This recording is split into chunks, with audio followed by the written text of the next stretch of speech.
Hello and welcome to this episode of Vibe Extra. I'm Jennifer Geisler, and with me right now is Rick Hutley. He's Vice President of Global Innovations for Cisco's IBSG group, our thought leadership organization. So Rick, thanks for being up here with me today. It's a pleasure. Okay. So I want to talk about, we discussed collaboration with you today, but before I even start to ask you some of the questions, can you define collaboration? Because I think it can be a loosely used term around here. It's most definitely a loosely used term, and many people have different definitions. You know, I like to keep it really simple. Okay.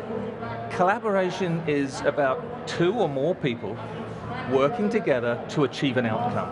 Okay. And it sounds very simple, but that means that it ranges everything from you and I are now collaborating over imparting some information to our colleagues, to huge meetings, such as we've been seeing in some of the super sessions, for example.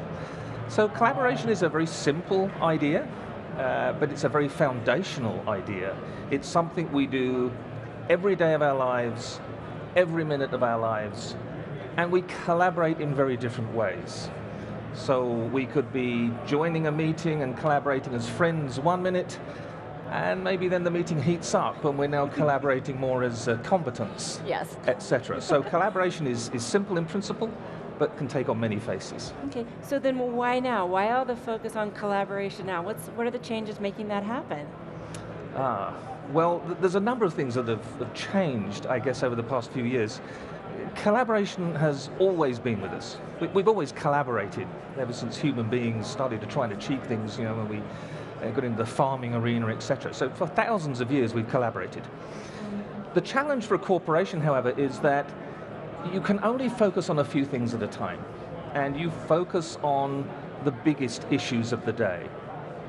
So let's go back 10 or so years, around about the time of the internet emergence, before the boom, but as the internet started to emerge, what the internet really offered up was a new way of conducting processes.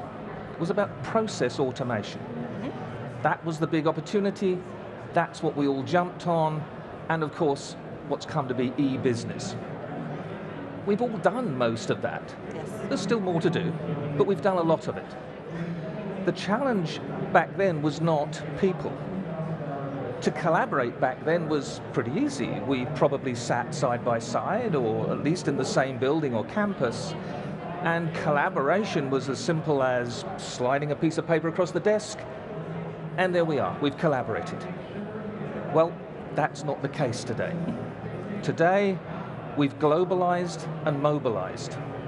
And so now we're faced with the challenge of having to collaborate with people from around the world. They have different cultures, different languages, they're in different time zones. And that presents some real problems. But in my experience, one of the biggest challenges is really around mobile and mobilization. Okay. I used to know where you were. You sat beside me. Now I have no idea where you're going to be from one moment to the next. I might expect you to be in the office on a Monday or a Tuesday because that's what I normally see, but lo and behold, you're not here. So where are you? Are you working from home today? Are you on a business trip to China? Or are you in the coffee shop down the road? I don't know. And those things make collaborating really difficult. So we need new ways of collaborating. So it's not that collaboration is new, it's that we need new ways of collaborating to deal with today's lifestyles. Okay, interesting, because that really clears it up. It's just the game has changed. We're playing the same game, but the game has changed significantly. Absolutely. Okay, now you're a former CIO, and I know that you spent a lot of your time talking to existing CIOs out there today. What advice can you provide them on helping them mitigate this change so they can get the most out of collaboration? Right. Wow, there's a few things that you need to do there. First and foremost, as a CIO, you really need to be close to your business colleagues.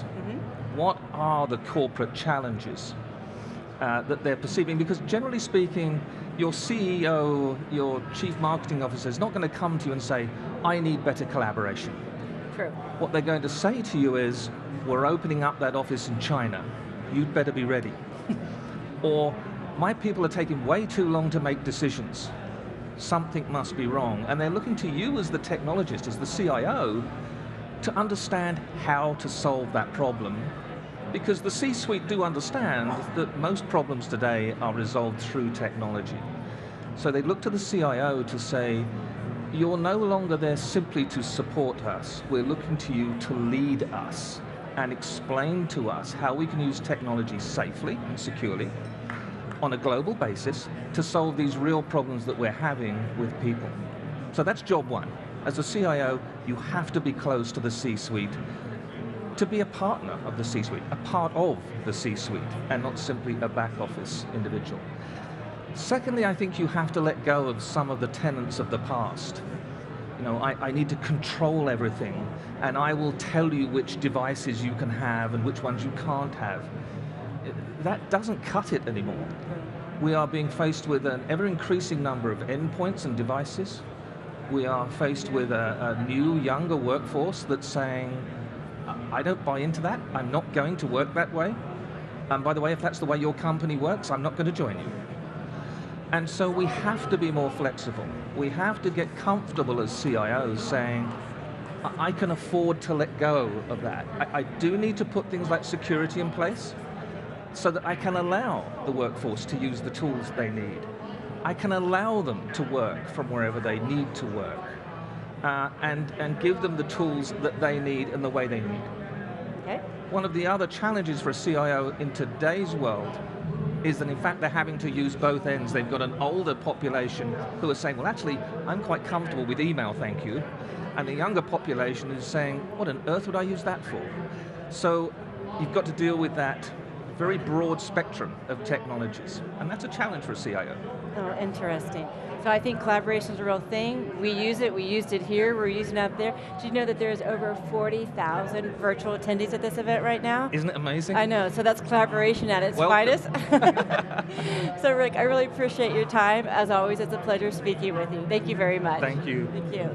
So for Vibe Extra, this is Jennifer Geisler, and thanks for watching.